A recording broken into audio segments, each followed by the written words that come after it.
Commander Lee Minho pressed his palm against the cold metal railing of Earth's largest orbital defense station. Through the reinforced viewport, space looked peaceful. Stars twinkled like distant diamonds against the black canvas of infinity. But that peace was about to shatter forever. "Sir, massive energy signatures detected at the edge of our solar system," called out technical specialist Kim Yuna from her monitoring station. Her voice carried a tremor that made every person in the command center freeze. Minho turned slowly, his military training keeping his expression calm even as his heart began racing. "Show me." The main holographic display flickered to life, revealing something that defied human understanding. 12 colossal spacecraft materialized from what appeared to be empty space, their hulls gleaming with an otherworldly metallic sheen. Each vessel stretched nearly 50 kilometers in length, bristling, with weapon arrays that pulsed with ominous energy. "Sweet mother of," whispered Communications Officer Park Jin-ho, his face pale as he stared at the readings. "Those ships are the size of entire cities." The alien fleet moved with deliberate precision, arranging themselves in a perfect hexagonal formation around Earth's moon. Their positioning was clearly tactical, cutting off any escape routes and demonstrating their overwhelming firepower advantage. Lieutenant Colonel Choi Min-seok burst through the command center doors, his uniform disheveled from running. "Commander, we're receiving transmissions on every frequency simultaneously. Radio, quantum, even the old satellite networks." Before Minho could respond, the air itself seemed to vibrate with an alien voice. The translation matrix kicked in, converting the strange harmonics into clear Korean. The voice that emerged was cold, mechanical, and utterly without mercy. "Attention, primitive species of the third planetary body. I am Fleet Admiral Vextar of the Galactic Council's Enforcement Division. Your kind has been observed and evaluated. The verdict is unanimous." The holographic display shifted, showing the alien commander. Vextar stood nearly 3 meters tall, his elongated skull covered in bony ridges. 4 eyes glowed with amber light, and his mouth revealed rows of crystalline teeth when he spoke. "Your species demonstrates excessive aggression, territorial, expansion, and weapons development incompatible with galactic peace. Historical analysis of your planetary conflicts confirms this assessment. You wage war upon your own kind with disturbing frequency and efficiency." Several junior officers exchanged worried glances. Earth's military history was indeed violent, but it had also driven humanity to develop incredible defensive technologies.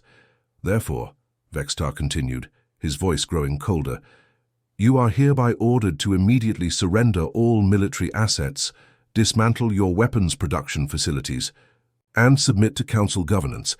Compliance teams will arrive within 72 Earth hours to begin the pacification process." The word pacification sent chills through everyone present. It sounded ominously like extermination wrapped in diplomatic language. Failure to comply will result in the implementation of Terminal Protocol 7. Your civilization will be reduced to pre-industrial levels, and your population will be relocated to designated preservation zones. This is not a negotiation. This is notification of your fate. The transmission paused, and Minho seized the moment to signal his communications team. But before he could speak, Vextar's voice resumed with what sounded almost like amusement.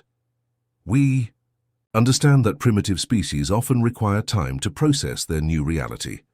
You have exactly 72 hours to demonstrate your compliance. Use this time wisely." At that moment, Defense Minister Park Sora entered the command center. Her usually immaculate appearance showed signs of hasty preparation, but her eyes burned with fierce determination. As one of Earth's youngest defense ministers, she had earned her position through brilliant strategic thinking rather than political connections. "Status report," she demanded, though the massive alien ships visible through the viewport told most of the story. 12 Council enforcement vessels, ma'am," Minho reported crisply. "They're demanding complete surrender and submission to their authority." Sora's jaw tightened as she studied the tactical display. "They're not negotiating, are they? This is conquest disguised as law enforcement." Minho nodded grimly. "Every intelligence report we've gathered suggests the Council has never encountered meaningful resistance. They expect us to surrender immediately, like apparently every other species has done." And what's our response going to be? The question hung in the air like a challenge. Everyone in the command center understood the implications. Defying these aliens would likely mean war against a galactic civilization with technology far beyond human capabilities. But Minho had spent his entire career preparing for scenarios exactly like this. Earth's military doctrine had always emphasized adaptability, guerrilla tactics, and turning apparent weaknesses into strategic advantages. He activated the quantum communications array, his voice steady and professional as it carried across space to the alien fleet. Fleet Admiral Vextar, this is Commander Lee Minho of Earth Defense Command. We acknowledge receipt of your ultimatum. However, we respectfully decline your terms. We formally request 72 hours to prepare our official response. The silence that followed seemed to stretch for eternity. Then Vexitar's laughter echoed through the comm system, a sound like grinding metal mixed with crystalline chimes. Prepare? Foolish creatures, there is nothing to prepare. Your primitive weapons cannot threaten Council vessels. Submit now, or be destroyed with your pathetic planet. The transmission cut off abruptly, leaving Earth's command center in ominous silence. Through the viewport, the alien fleet maintained their threatening formation, weapons beginning to glow with increasing intensity. But what Vextar didn't know was that humanity's 72 hours wouldn't be spent in preparation. They would be spent in activation. Admiral Vextar stood on the bridge of his flagship, the Cosmic Enforcer, watching the countdown timer tick toward 0. 72 hours had passed since his ultimatum, and the humans had maintained complete radio silence. No desperate pleas for mercy, no frantic diplomatic messages, no signs of military surrender. Pathetic, he muttered, his 4 amber eyes gleaming with satisfaction. They cower in silence like frightened children. His tactical officer, a reptilian creature with silver scales, approached cautiously. Admiral, our deep scans show unusual energy patterns across their solar system. Perhaps we should investigate before. Vextar's crystalline teeth flashed in what passed for a smile among his species. Investigate? These primitives barely achieved interplanetary travel 50 years ago. What could they possibly prepare that would concern the Galactic Council? The bridge crew of various alien species nodded in agreement. They had witnessed the pacification of 17 different civilizations. Each had followed the same predictable pattern. Initial defiance followed by desperate negotiations, and finally complete surrender when faced with overwhelming force. Begin demonstration protocol, Vextar commanded, his voice echoing through the ship's neural network. Target their lunar installations. Use minimal force. We want them to understand their situation, not become extinct quite yet. The Cosmic Enforcer's main weapons array hummed to life, joined by 11 other massive vessels. Particle beam cannons, each capable of vaporizing a mountain, focused their energy on Earth's moon. The Council had identified 7 major military installations on the lunar surface through their preliminary scans. Firing sequence initiated, announced the weapons officer, a creature that resembled a walking crystal formation. Energy discharge in 3, 2, 1. Brilliant streams of superheated plasma lanced across space, illuminating the darkness with deadly beauty. The beams struck their targets with pinpoint accuracy, each impact creating explosion clouds visible from Earth itself. But something was wrong. Instead of the expected vaporization, the lunar installations flickered with strange energy patterns. Hexagonal force fields materialized around each base, absorbing and redirecting the plasma streams. Some beams bounced harmlessly into space, while others were channeled into what appeared to be collection arrays. "What in the void is happening?"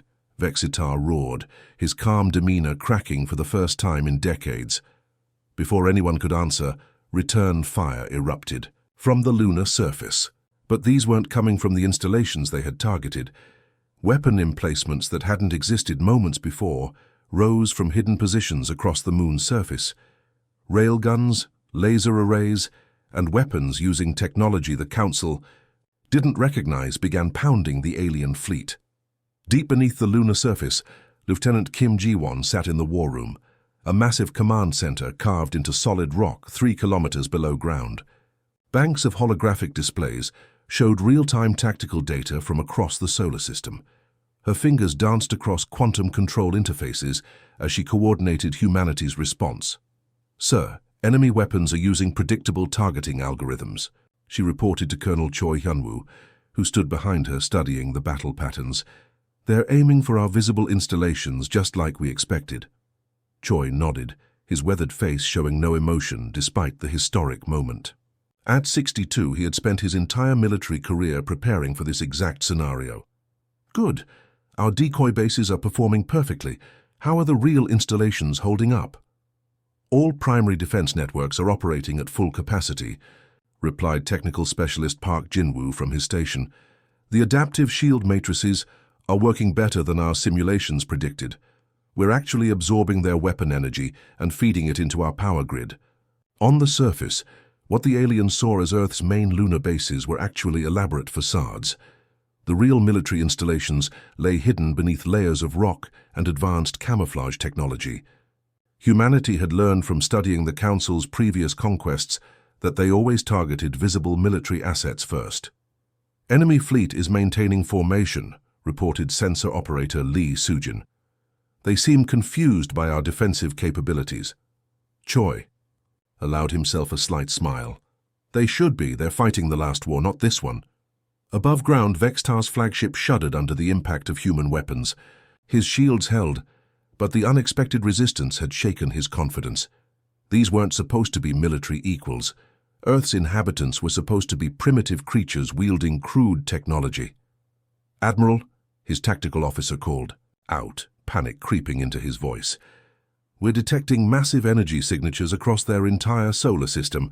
Whatever they're doing, it's not limited to their moon." Vextar studied the readings with growing alarm. Energy patterns were spiking from asteroid fields, gas giant moons, and areas of space that had appeared empty during their initial scans. It was as if the entire solar system was waking up around them. "Impossible," he whispered. "Our intelligence indicated they had barely established colonies beyond their home planet. What the Council didn't understand was that humanity had been preparing for this confrontation for over 30 years. Ever since intercepted alien communications had revealed the existence of the Galactic Council, Earth's brightest minds had been developing contingency plans. The 72 hours hadn't been spent in preparation. They had been spent in activation." Hidden. Throughout the solar system, automated defense platforms came online. Asteroid mining facilities revealed themselves to be military installations. Seemingly innocent space stations deployed weapon arrays that had been disguised as solar collectors and communication dishes. In the Lunar Command Center, Kim Ji-won's screens showed the full scope of humanity's response. "Colonel, Phase 1 is complete. All assets are in position and ready for Phase 2 activation." Choi looked at the tactical display showing the alien fleet's formation. They were still trying to fight a conventional battle against an enemy that had abandoned conventional warfare decades ago. "Execute Phase 2, he ordered quietly. Across the solar system, Earth's true military power began to reveal itself. What the Council had mistaken for a primitive civilization's desperate last stand was actually humanity's opening move in a chess game they had been planning for 3 decades. The real war was just beginning. The darkness of space began to shift and move like a living thing. What Admiral Vextar had mistaken for empty void suddenly writhed with motion as millions of tiny shapes detached themselves from asteroids, emerged from lunar craters, and materialized from what had seemed like nothing more than space dust. "By the ancient gods," whispered Vextar's sensor operator, a blue-skinned humanoid whose tentacle-like fingers trembled over his control panel. "Admiral, you need to see this." The main tactical display of the Cosmic Enforcer expanded to show the entire solar system. Red dots began appearing everywhere, each representing a single contact. First dozens, then hundreds, then thousands. The numbers climbed so rapidly that the display system struggled to keep up. "What are those?" Vextar demanded, his 4 eyes wide with disbelief. "They're too small to be proper warships." His tactical officer, the reptilian creature who had served in 17 pacification campaigns, stared at the readings with growing horror. "Sir, our sensors are detecting over 5 million individual craft, each one approximately 12 meters in length." 5 million? Vextar's voice cracked. That's impossible. No civilization maintains that many vessels. But the evidence was undeniable. Earth's response wasn't a traditional fleet of massive battleships. Instead, humanity had unleashed something the Galactic Council had never encountered. A swarm intelligence network of automated fighters, each one small enough to evade heavy weapons, but deadly enough to tear apart larger ships. From the asteroid belt, sleek black drones detached themselves from rocks they had been hiding within for decades. Their surfaces were covered in adaptive camouflage that had made them invisible to Council scanners. Each drone was roughly the size of an Earthfighter jet, but their design was unlike anything in the galaxy. The human drones moved with perfect coordination, like a school of predatory fish responding to some invisible signal. They formed into geometric patterns that shifted and flowed around the Council fleet, creating attack formations that appeared chaotic but followed mathematical precision that confused alien targeting systems. "They're swarming us," reported Vextar's weapons officer, panic evident in his crystalline voice. "Our targeting computers can't lock onto individual units. They move too fast, and there are too many." The first wave of drones struck the Council, fleet's outer perimeter ships. Instead of direct frontal assaults, the human craft used hit-and-run tactics. They would appear from multiple directions simultaneously, unleash devastating plasma bursts at close range, then vanish back into the swarm before the aliens could return fire effectively. Captain Nam Yuna observed the battle from her command. Vessel, the shadow of Earth hidden in her planet's gravitational shadow. At 38, she was one of humanity's youngest fleet commanders, but her tactical genius had earned her the responsibility of coordinating the swarm attack. "Swarm protocol is performing beyond all expectations," she reported to the hidden command network. "Enemy fleet integrity has dropped to 60% and falling rapidly." Her bridge crew worked with calm efficiency, despite the historic nature of their mission. These weren't regular Navy officers, but specialists trained specifically for swarm warfare tactics that Earth had developed in absolute secrecy. Lieutenant Song Min-seok, her communications officer, monitored the quantum data streams connecting millions of drones across the solar system. "Captain, Admiral Vextar's flagship is attempting to coordinate a retreat formation, but our outer ring drones are already moving to intercept." Through the tactical display, Yuna watched as human strategy unfolded perfectly. The swarm wasn't just attacking randomly. It was executing a complex three-dimensional encirclement that had been planned and simulated thousands of times over the past 3 decades. Each drone carried artificial intelligence sophisticated enough to make independent, tactical decisions while remaining connected to the greater swarm consciousness. They learned from every exchange of fire, adapted to alien weapon patterns, and shared that knowledge instantly with every other unit in the network. "Council Vessel Dominator is reporting critical damage," announced sensor specialist Kim Hanbi. "Their shield generators are failing under sustained micro-attacks." The beauty of the swarm strategy was its scalability. No single drone was powerful enough to threaten a Council battleship, but 1,000 drones attacking simultaneously from every possible angle could overwhelm even the most advanced defensive systems. Vextar's fleet had been designed to fight other capital ships in traditional line-of-battle formations. Their weapons were optimized for long-range engagements against large targets. The human swarm turned those advantages into liabilities by forcing close-quarters combat against targets too small and numerous for heavy weapons to track effectively. "Sir," Vextar's tactical officer reported with barely controlled terror, "we're losing ships faster than our computers can calculate replacement strategies. The swarm is learning our defensive patterns and adapting in real time." On the bridge of the Shadow of Earth, Yuna received updates from across the battlefield. Human drones were systematically dismantling the Council fleet piece by piece.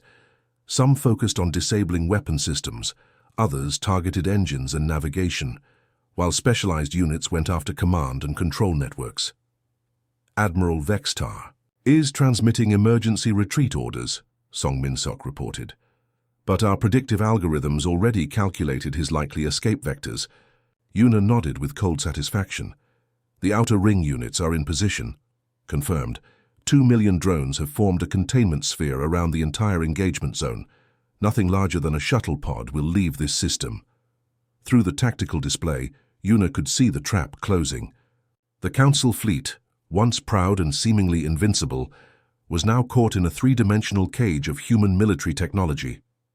Their ships were being systematically destroyed by an enemy they couldn't effectively fight back against. "Captain," her weapons coordinator called out, "we're receiving surrender signals from 3 Council vessels." Yuna's expression didn't change. After studying decades of Council pacification campaigns, humanity had learned that the aliens showed no mercy to conquered species.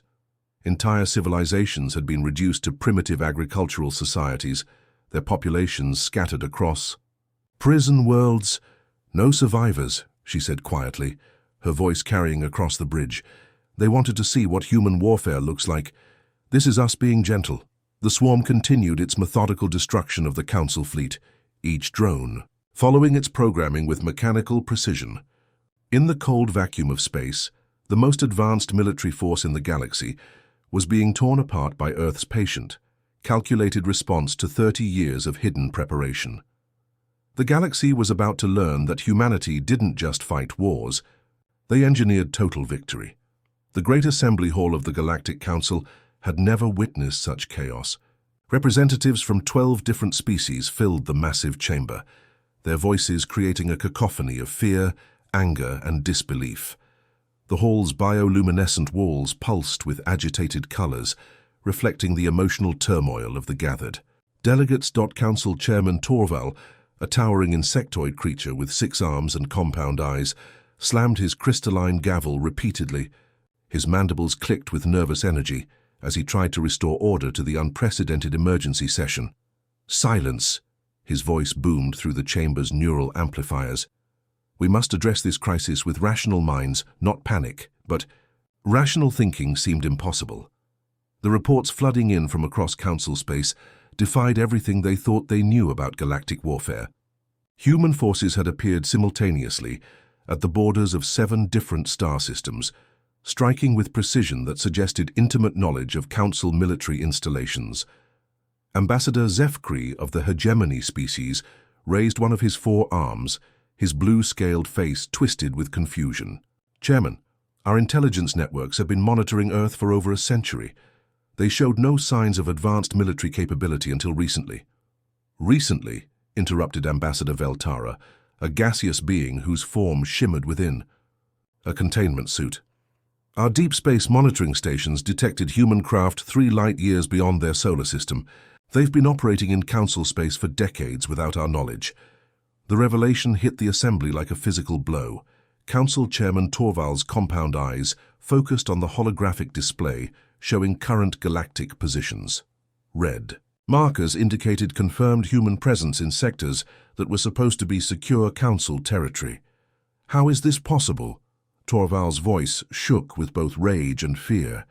"Our intelligence indicated they were barely spacefaring creatures. They achieved interplanetary travel only 50 years ago." The truth began emerging piece by piece as intelligence reports flooded in from across the galaxy. Human observation posts had been discovered embedded in asteroid fields, hidden within gas giant atmospheres, and disguised as natural phenomena. Throughout Council space, Director Kang Jisu's face appeared on the chamber's main communication array, transmitted via quantum entanglement from Earth. At 55, she looked calm and professional, despite addressing the most powerful governing body in the galaxy. Her dark eyes held no fear, only calculated determination. "Honored Council members," she began in perfect galactic standard, her accent carrying subtle traces of Korean inflection. "You seem surprised by recent events. Did you honestly believe we were unaware of your existence?" The chamber fell completely silent. Even the usually chattering Veltara stopped her constant motion within her containment suit. "We've been watching you for 30 years, Jisu continued matter-of-factly. "Every council meeting, every military deployment, every pacification campaign. We intercepted your communications networks in 2995, shortly after you began observing our solar system." Ambassador Krixtal of the warrior caste leaned forward, his rock-like features showing disbelief. "Impossible. Our encryption methods are quantum secured across 17 dimensional phases." Jisu's expression didn't change. Your encryption was impressive. It took our best minds 12 years to crack it completely. But once we did, we had access to everything. Your military protocols, your technological specifications, your complete strategic doctrine. The implications crashed over the assembly. Like a tsunami. If humans had been monitoring Council communications for 3 decades, they would know about every weakness, every tactical preference, every strategic assumption the Council relied upon. What you believed was first contact, Jisoo explained, was actually our final intelligence gathering phase. We needed to observe your negotiation tactics and confirm our psychological profiles of your leadership. On the display, tactical readouts began appearing showing human fleet positions throughout Council space. Ships that shouldn't exist, using technology that surpassed Council capabilities, positioned with strategic precision that suggested intimate knowledge of galactic politics. Torval's mandibles clicked rapidly, a sign of extreme agitation among his species. Your vessels. How do they move so quickly between star systems? Our fastest ships require weeks for such distances. We call it jump drive technology, Jisoo replied, based on spatial folding principles we developed after studying your slower hyperspace methods. Our ships can traverse distances in hours that take your fleets weeks to cover. The chamber erupted in panicked discussions. Representatives from border systems reported human craft appearing and disappearing at will, conducting what appeared to be reconnaissance missions before vanishing again. You're conducting acts of war against sovereign council territory, growled Ambassador Thexmore, his reptilian features darkening with anger. Jisoo's laugh was cold and calculated. War? No, Ambassador. This is intelligence gathering. If we were at war, you would know. It as if summoned by her words, new reports began flooding into the council chamber. Human strike fleets, each composed of vessels that dwarfed even the largest council battleships, had appeared at the outer edges of major council star systems. They weren't attacking, but their presence was unmistakable. How many ships do you have? Whispered Ambassador Veltara, her gaseous form shimmering with fear. Enough, Jisoo replied simply. You wanted to pacify us, to reduce our civilization to primitive agricultural settlements. But you failed to understand something fundamental about humanity. The chamber waited in tense silence for her next words. Humans don't just prepare for war. We prepare for victory. Total, absolute victory. When you threatened our home, you didn't just challenge our military. You challenged our survival instinct. And humans who are fighting for survival don't just fight back. We eliminate the threat completely. The holographic display updated to show human vessels taking positions around every major council world simultaneously. The implications were clear. Humanity had the capability to strike every council system at once. You've been playing a game of galactic conquest for millennia, Jisoo continued, but you've been playing against species that fought like you do. We don't fight like you. We fight to win. The emergency session had revealed the horrible truth. The Galactic Council hadn't discovered a primitive species to pacify.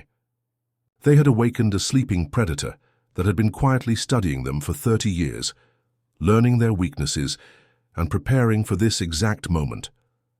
The balance of galactic power had shifted in a single day.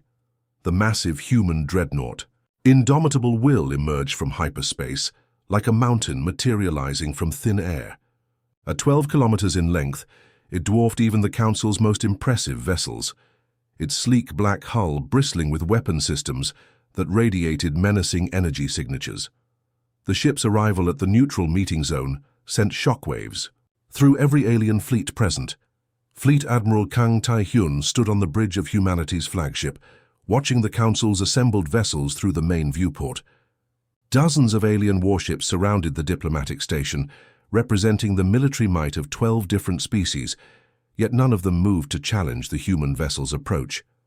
Sir, we're receiving docking clearance from the station, reported Navigation Officer Lee Min-jung, her voice steady despite the historic nature of their mission. Tai-hyun nodded, his weathered face showing no emotion. At 62, he had spent his entire career preparing for this moment. Take us in. It's time the galaxy learned what real diplomacy looks like. The Council's diplomatic station was a marvel of alien engineering, a crystalline structure that housed representatives from across known space. But as Taehyun's shuttle approached the docking bay, he noticed the subtle signs of fear in the alien preparations. Extra security forces, defensive barriers, and weapons scanners that hadn't been there during previous diplomatic encounters. Inside the Great Assembly Hall, the atmosphere was tense beyond measure. The Galactic Council faced their greatest crisis in over 1,000 years. Human forces had demonstrated capabilities that defied everything the aliens thought they knew about warfare and technology. Council Chairman Torval's compound eyes tracked Taehyun's entrance with barely concealed anxiety. The human admiral walked, with confident strides, flanked by two officers whose calm demeanor contrasted sharply with the nervous energy radiating from the alien delegates. "Fleet Admiral Kang Taehyun of the Earth Defense Forces," announced the protocol droid, its mechanical voice echoing through the chamber. Taehyun stepped to the center of the assembly, his human uniform a stark contrast to the exotic forms surrounding him. He didn't bow or show deference as previous species had done when brought before the Council. Instead, he looked each alien leader directly in their various forms of eyes. "Honored delegates," he began, his voice carrying clearly through the translation. "Systems. 3 weeks ago you delivered an ultimatum to my species. You called us primitive. You demanded our surrender. You offered us what you termed pacification." The chamber remained silent, but Taehyun could sense the tension building among the assembled aliens. Instead of your expected submission, you received education. You learned that humanity doesn't simply react to threats. We prepare for them, we study them, and when necessary, we eliminate them. Ambassador Zefkri of the hegemony shifted uncomfortably. "Admiral, the Council recognizes that certain miscalculations were made regarding your species' capabilities." Taehyun's expression didn't change. "Miscalculations. Your fleets attacked our territory with the intention of conquest. Your forces targeted civilian populations. You threatened the extinction of our entire civilization. Reports had been flooding in from across Council space for days. Human strike forces had appeared simultaneously around major alien worlds, conducting precision strikes against military installations while carefully avoiding civilian targets. The message was clear. Humanity could destroy any Council world at will, but chose restraint.